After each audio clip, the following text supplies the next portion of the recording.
vamos a hablar sobre enfoque de la cojera. Para hablar sobre enfoque de la cojera hay que empezar hablando qué es la marcha normal y qué es la marcha, que es ese proceso dinámico, sincrónico, digamos, armónico, que busca desplazarnos con el menor costo energético posible. Y la cojera es todo aquel cuadro en el que se desvía esta marcha normal, afectando, digamos, la efectividad con la que nos desplazamos. Tenemos múltiples o tenemos varias etapas de la marcha que podríamos analizar de forma independiente, pero digamos que a grandes rasgos la marcha se divide en una fase de apoyo y una fase de balanceo.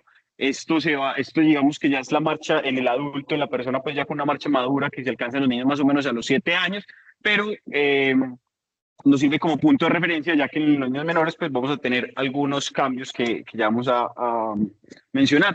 En cuanto a terminología, importante tener en cuenta el momento del análisis de la marcha, la longitud del paso, que es la distancia entre el talón del pie analizado y el talón del siguiente pie al momento de la marcha, y la diferencia con la zancada, que es la distancia entre el talón y del pie analizado hasta que vuelve a apoyarse nuevamente en el suelo, como vemos aquí en la parte inferior. La cadencia es la cantidad de pasos que vamos a tener en cada minuto, diferente a la velocidad, que es la distancia que vamos a recorrer en este mismo tiempo. En los niños, cuando empezamos con la marcha aproximadamente al año, vamos a ver que tienen una marcha que, pues, o poco equilibrio debido a esa falta de madurez neurológica, ¿cierto? Les falta, pues, digamos, la parte de equilibrio, por lo que tienen un aumento en la base de sustentación, un aumento en la base de apoyo, que les va a permitir caminar con más facilidad, pero debido a esto, tienen algunos cambios, pues, con lo que van a desarrollar con el paso de los tiempos. Vamos a tener una mayor flexión de las rodillas y de la cadera, vamos a dar pasos más cortos, lo que va a aumentar la cadencia, y vamos a tener mayor apoyo bipodal, lo que le permite tener un poco más de equilibrio. Más o menos a los 36 meses, el niño va a mejorar el equilibrio, va a aumentar la fuerza en los abductores, lo que le va a permitir más apoyo monopodal y una marcha un poco más madura.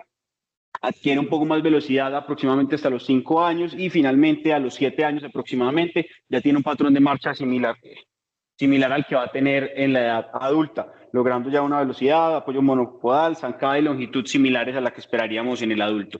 En cuanto a la cinemática de la marcha, la cadera, la rodilla y el tobillo principalmente pues, van a tener una flexión o extensión pues, en diferentes etapas de la marcha. Digamos que a grandes rasgos la cadera y la rodilla van a flexionarse de manera similar, pero en momentos similares. Con el contacto del talón vamos a tener flexión de rodilla y cadera. En la fase de apoyo, y de balanceo vamos a tener flexión de rodilla y cadera, mientras que en fase de apoyo vamos a tener extensión de estos. En el tobillo vamos a ver que empezamos en el contacto con dorsiflexión, después haremos extensión para el apoyo plantígrado, y a medida que nos desplazamos hacia adelante, pues se realiza nuevamente dorsiflexión, perdón, y esto nos ayuda pues posteriormente a entender la cojera o a hacer un análisis de la misma. En cuanto a la generalidad y por qué es importante este tema, la cojera va a ser la tercera causa de consulta de dolor osteomuscular en el ámbito médico.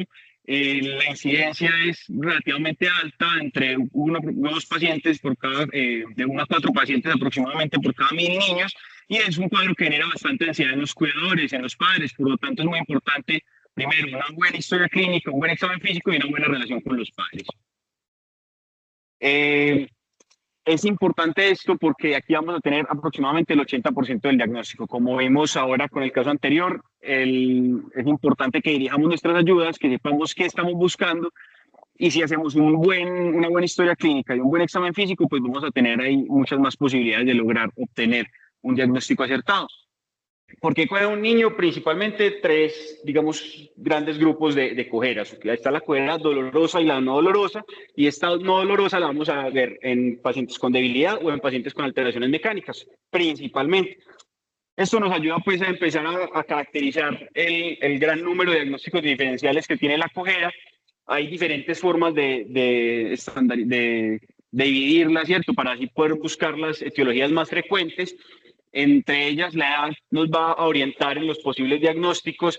Quiero recalcar aquí que veamos que a lo largo de todas las edades el trauma y la fractura pues es de las causas más comunes, la cosa más común de cojera. Sin embargo, ya en los diferentes grupos de edades, pues sí vamos a tener algunas que predominan sobre las otras. Por ejemplo, en los menores de 4 años, en las que podremos tener una displasia del desarrollo, entre los 4 y los 10 años, podríamos tener más frecuentemente el PERTES o una sinovitis transitoria de la cadera. En los mayores de 10 años, el deslizamiento epifisiario podría tener más importancia que en edades más tempranas. Por lo tanto, esta primera noción de la edad pues, nos va a orientar el diagnóstico. Como les mencionaba, posterior a esto hablar sobre el dolor, y el dolor tendríamos que también clasificarlo en la temporalidad que tiene nuestro paciente, siendo los dolores agudos principalmente debidos a trauma, a deslizamiento epifisiario o a infección. Cuando tenemos dolores subagudos, que son los dolores que tenemos entre las 48 horas y las 6 semanas, podríamos tener más causas mecánicas o tumorales. Y finalmente, cuando tenemos dolores crónicos, pues también nos iríamos más hacia mecánico o algunos cuadros inflamatorios, como podría ser la EJ y las espondiloartropatías. Ya si no tenemos dolor al momento de la cojera, pues vamos a pensar más en causas neuromusculares o congénitas del desarrollo.